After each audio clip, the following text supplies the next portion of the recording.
Good evening and welcome. Let's take a look at the top story that we are tracking for you. The United Nations Security Council convened its virtual meeting to address the soaring violence in the Israel-Palestine conflict. Now, with the UN Secretary General Antonio Guterres calling for an immediate ceasefire. Guterres appealed to Israelis and Palestinians in Gaza to immediately stop the appalling escalation in fighting, asking all sides to return to negotiations with the goal of a two-state solution.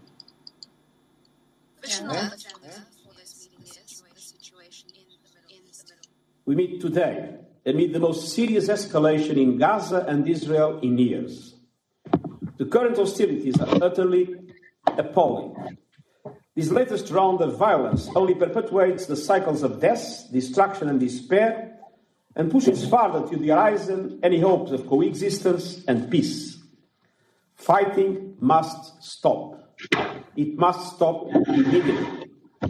Rockets and mortars on one side, aerial and artillery bombardments on the other must stop. I appeal to all parties to heed this call. The United Nations is actively engaging all sides towards an immediate ceasefire. The hostilities have already caused unconscionable death, immense suffering, and damage to vital infrastructure. Israel and Palestine clashed with the virtual meet with Palestinian Foreign Minister accusing Israel of war crimes, while Riyad al-Malili has voiced the regret over the deaths of the Israelis that he urged the Security Council to examine the power balance.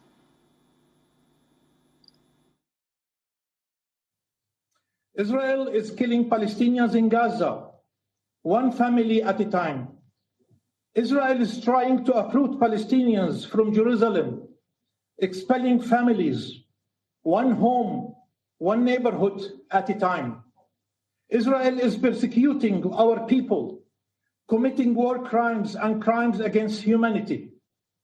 Some may not want to use these words, war crimes and crimes against humanity, but they know they are true.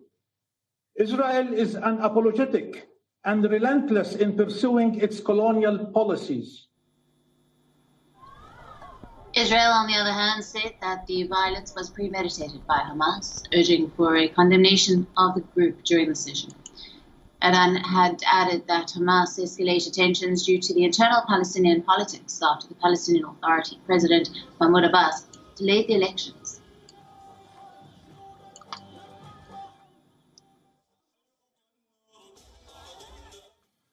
Over the last week, millions of Israeli children, women, and men have been huddling in bomb shelters, while thousands of Hamas rockets landed all around them.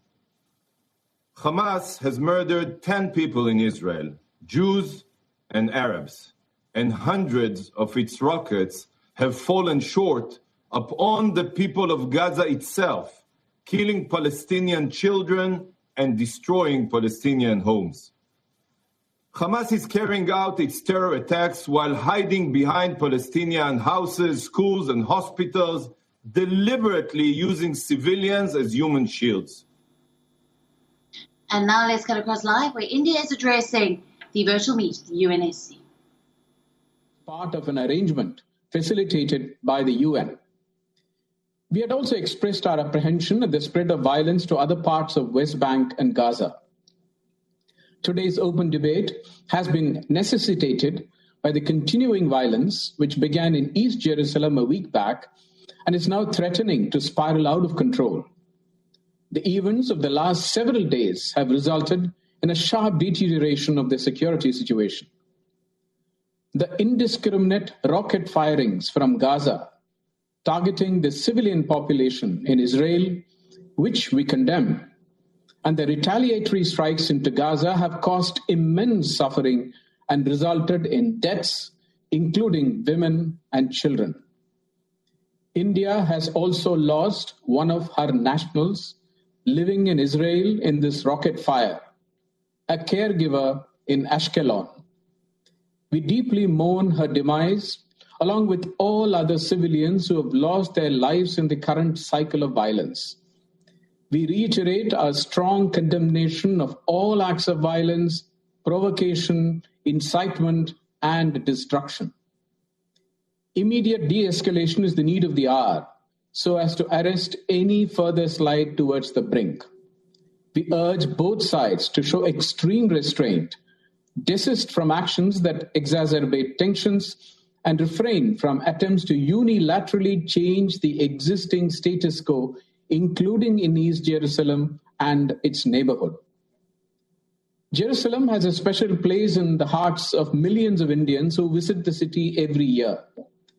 It also houses the Al-Zawiya Al-Hindiya, the Indian hospice, which is a historic place associated with the great Indian Sufi saint Baba Farid, and located inside the old city. India has restored this Indian hospice. The historic status quo at the holy places of Jerusalem, including the Haram al-Sharif Temple Mount, must be respected. We support the diplomatic efforts of the Quartet and other members of the international community, the countries in the region in particular, to calm the situation and put an end to the ongoing violence and seek to achieve durable peace. These incidents have once again underscored the need for immediate resumption of dialogue between Israel and Palestinian authorities. The absence of direct and meaningful negotiations between the parties is widening the trust deficit between the parties. This will only increase the chances for similar escalation in the future. We believe that every effort should be made to create conducive conditions for resumption of talks between Israel and Palestine. In conclusion, I reiterate India's strong support to the just Palestinian cause and its unwavering commitment to the two-state solution. I thank you, Mr. President. 谢谢印度代表的发言。下面请尼日尔代表发言。 Moving on now to our next story, the Saudi-led OIC has been repeatedly condemned for its weak stance on Palestine, but the world's largest body of Muslim nations has now convened to discuss Israeli acts of violence against Palestinians and the use of force against the protesters at the Al-Aqsa Mosque in Jerusalem. Now, the Saudi-led OIC has been repeatedly condemned for its weak stance, but the world's largest body has convened, and now it's the Saudi Arabia's foreign minister has condemned Israel's flagrant violations of Palestinian rights, calling on the world to act urgently to put an end to military operations. The kingdom has called for the revival of the peace talks aimed at securing a two-state solution. He also condemned the violation of the sanctity of Islam's holy sites and the forcible eviction of Palestinians from their homes in East Jerusalem. تعلن المملكة السعودية عن رفضها التام واستنكارها الشديد تجاه ما صدر من خطط وإجراءات إسرائيلية استفزازية تستهدف إخلاء المنازل الفلسطينية في القدس الشرقية بالقوة وفرض السيادة عليها، وجميع الأعمال العسكرية التي أوقعت ضحايا مدنيين بما فيها الأطفال والنساء والأبرياء. Turkey too condemned the Israeli aggression at the meet, calling for a mechanism to protect Palestinian citizens through this platform. It also added that the UN Security Council is yet to give a direct statement due to the intervention by the United States. It also criticized the OIC members who signed normalization deals with Israel. There are a few who have lost their moral compass and voice support for Israel. It is not surprising that these figures are also known for their racist and anti-Islamic policies. History will certainly judge them. However, if there are half-hearted statements within our own family, how could we criticize others? Who will take our word seriously? Unfortunately, we were proven right as we witness how the normalization efforts have emboldened Israel. So we should be clear in our stance and be on the right side of the history. Pakistan too called for the bombardment of Gaza to stop, urging the international community to protect the Palestinians. Our Foreign Minister Shah Mahmood Qureshi also added that Israel's crimes against humanity should not escape accountability. The fighting comes at a sensitive time for Arab states like the UAE and Bahrain, who established formal ties with Israel. Emirati and Bahraini foreign ministers called for a ceasefire, stressing on the importance of preserving the identity of Jerusalem. WION, now available in your country. Download the app now. Get all the news on the move.